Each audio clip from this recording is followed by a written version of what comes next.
जिन्हें फ़र्ज़ उलूम कहते हैं। फ़र्ज़ उलूम मुख्तलिफ़ टॉपिक्स पे हम सीखते रहते हैं। आजकल हमारा नमाज का मौजू चल रहा है। नमाज के मकरूहात, शराइत सुनी हमने पहले, फिर फ़राइज़ के बारे में सुना, फिर वाजिबात के बारे में सुना। नमाज के मकरूहात, फरमान मुस्तफ़ा सल्लल्लाहु अलैहि वसल्लम है, उन लोगों का क्या हाल है जो नमाज में आसमान की तरफ नज़र उठाते हैं, उन्हें चाहिए ऐसा न करें वरना उनकी आंखें छीन ली जाएंगी। नमाज की हालत में अपनी उंगलियां ना चटकाओ। नमाज के मकरूह तहरीमी में से कोई चीज़ अगर नमाज के दौरान हो जाए तो नमाज दोबारा पढ़नी होगी। जानबूझकर जिसने नमाज मकरूह तहरीमी की वो गुनाहगार भी होगा। इस सूरत में तौबा करनी भी लाजमी होगी। हर मकरूह तहरीमी का ये हुक्म नहीं है कि नमाज दोबारा पढ़ना लाजिम हो। दाढ़ी बदन लिबास के साथ खेलना, कपड़ा लटकाना, कपड़ा समेटना, कि लोगों की आदत है उठते बैठते नमाज में जब ऊपर होते हैं नीचे होते हैं तो कपड़े सेट करते हैं दोनों हाथों को इस्तेमाल करके, ये दुरुस्त नहीं है। और दोनों हाथ अगर इस्तेमाल कर लिए फिर तो नमाज टूट जाती है। कहीं भी आप दोनों हाथ को सेटिंग करने के लिए एक हाथ का इस्तेमाल कर सकते हैं, वो भी 2 मरतबा कर सकते हैं। तीसरी मरतबा हाथ का इस्तेमाल किया तो नमाज टूट जाएगी। किसी भी आस्तीन का आधी कलाई से ऊपर होना, यानी यहाँ से नमाज पढ़ वज़ू करके लोग आते हैं, इस तरह फोल्ड हुआ होता है, कलाई से ऊपर होता है, इस तरह आस्तीनें नीचे हो, बटन बंद हो। किसी वाजिब को जानबूझकर छोड़ देना, ये मकरूह तहरीमी। कमर पर हाथ रखना, नमाज के दौरान कहीं हाथ रखेगा ये हाथ रखना। एक हाथ की उंगलियां दूसरे हाथ की उंगलियों में डालना, इस तरह। आसमान की तरफ निगाह उठाना नमाज के दौरान। इधर उधर मुंह फेर कर देखना, चाहे थोड़ा सा फेरे, हल्का सा मुंह फेरे, दाएं देखा इधर देखा। कई लोग कम ही करते हैं ऐसा, लेकिन कुछ ना कुछ करते हैं ऐसा। मर्द का सजदे में कलाइयां बिछाना, ये औरतें बिछाती हैं, मर्द को नहीं बिछाते।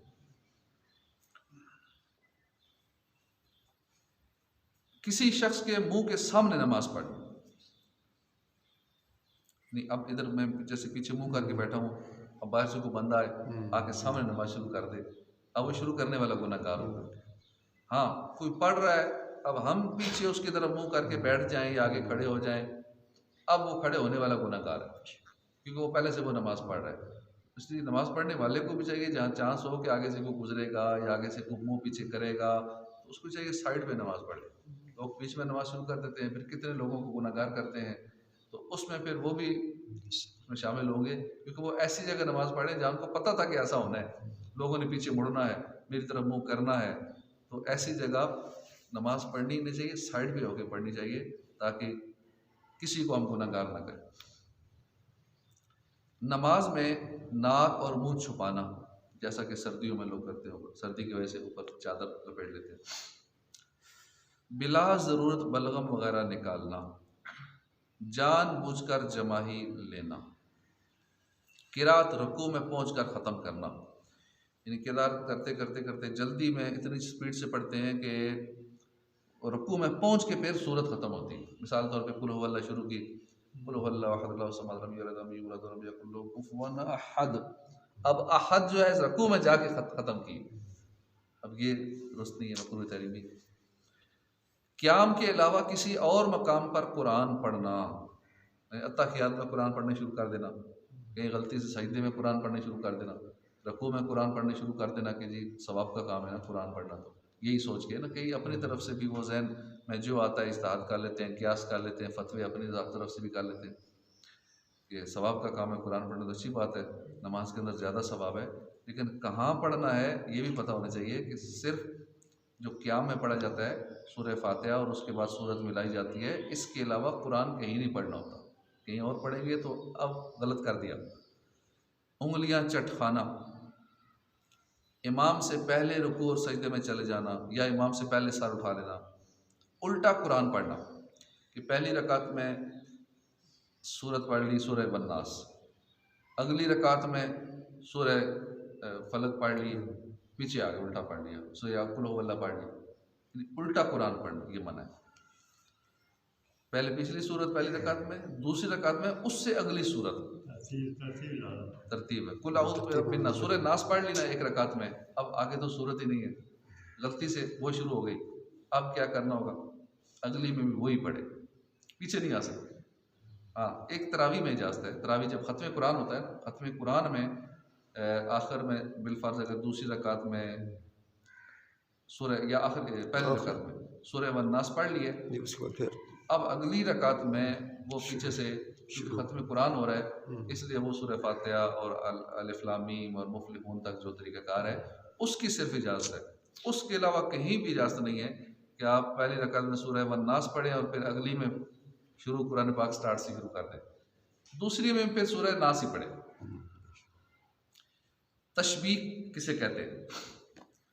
एक हाथ की उंगलियां दूसरे हाथ की उंगलियां से डालना, ये लोग यूँ करके ऐसे बैठते हैं, हाँ यूँ बैठ जाते हैं, तो ये वैसे बैठे बैठे ऐसे कर लेना, कईयों की आदत भी होती है, ये वैसे भी मन है, और ख़ासकर नमाज में तो सख्त, नमाज में मन है और नमाज का इंतज़ार करते हुए मन है। मस्जिद में बैठे हैं, इस दौरान तशबीह की हुई है तो ये मना है। अगर किसी को देख भी लें तो प्यार से ज़रा समझा दिया करें कि ऐसे मना है।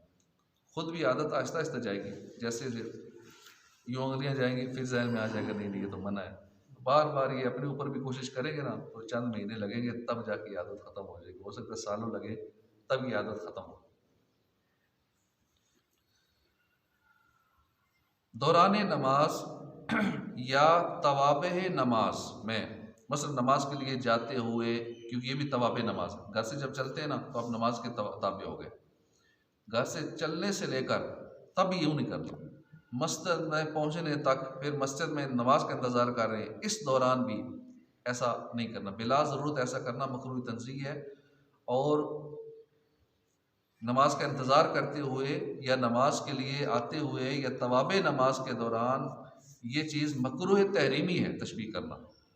खारज नमाज में, जबकि तवाबे नमाज में भी ना हो, खारज नमाज, और वो भी नमाज से पहले नहीं, नमाज से बाद, नमाज का आप इंतज़ार नहीं कर रहे हैं ना नमाज के लिए आ रहे हैं, फिर भी अगर ऐसा करेंगे तो वो मकरूह तंज़ीह है। लेकिन जब नमाज के लिए चल पड़े हैं या बैठे हुए हैं इंतज़ार कर रहे हैं तो मकरूह तहरीमी है।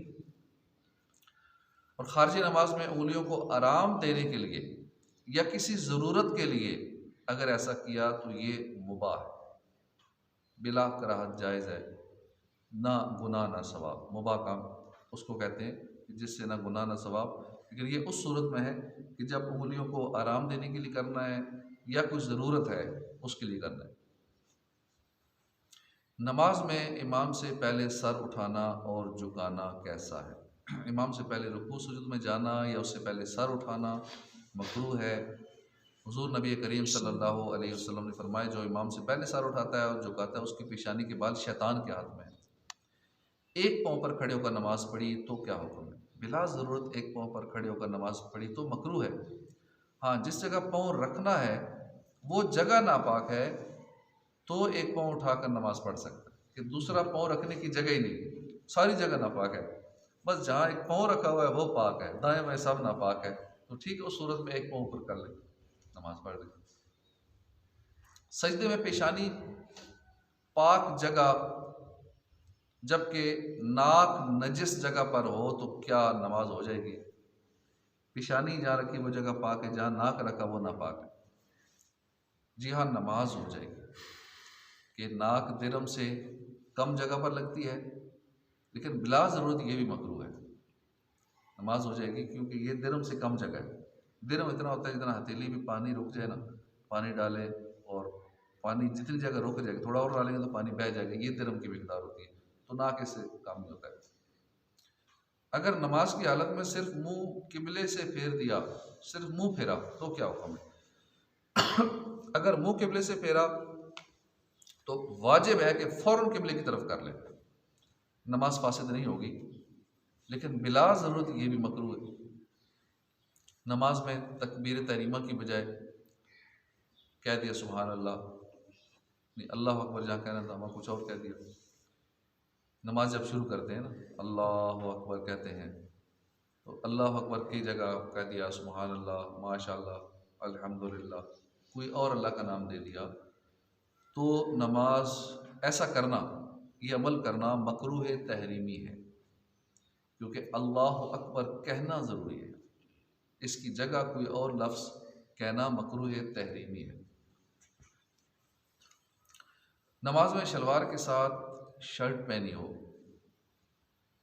नीचे शलवार है, ऊपर शर्ट है, उसका क्या हुक्म? चाहे फुल आस्तीन की हो या हाफ हो, क्योंकि यहाँ तक भी होती है और यहाँ तक भी कहीं हुई होती है, पूरा बाजू ही लगा होता है।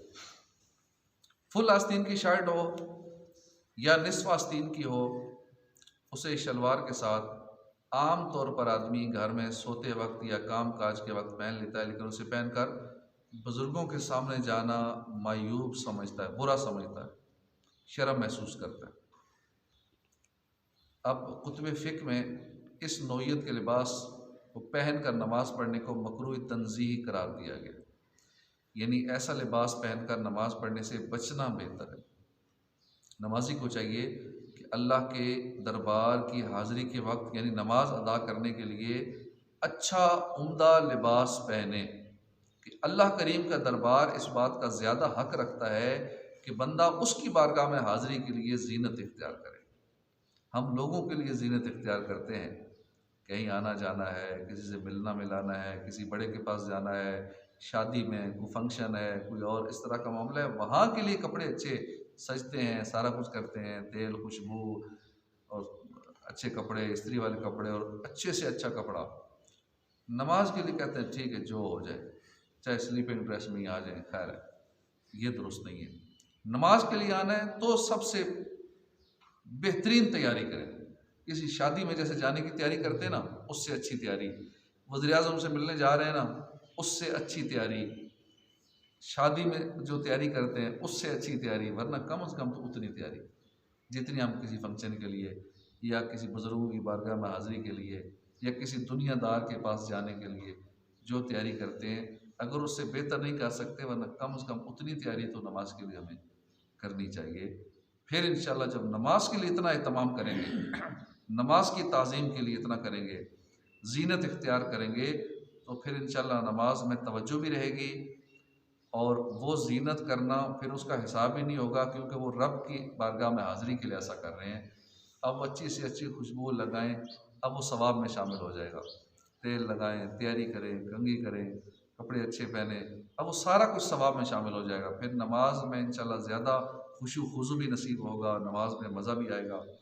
आला हज़रत इमाम अहमद रज़ा ख़ान फ़तावा रज़विया में फ़रमाते हैं, मतून शुरू फ़तावा तमाम कुतुब मज़हब में बिला खिलाफ तसरी साफ़ है कि सियाब ज़िल्लत व महनत यानी वो कपड़े जिनको आदमी अपने घर में काम काज के लिए पहने रहता है, जिन्हें मैल कुचैल से बचाया नहीं जाता, उन्हें पहन कर नमाज़ पढ़नी मकरूह है।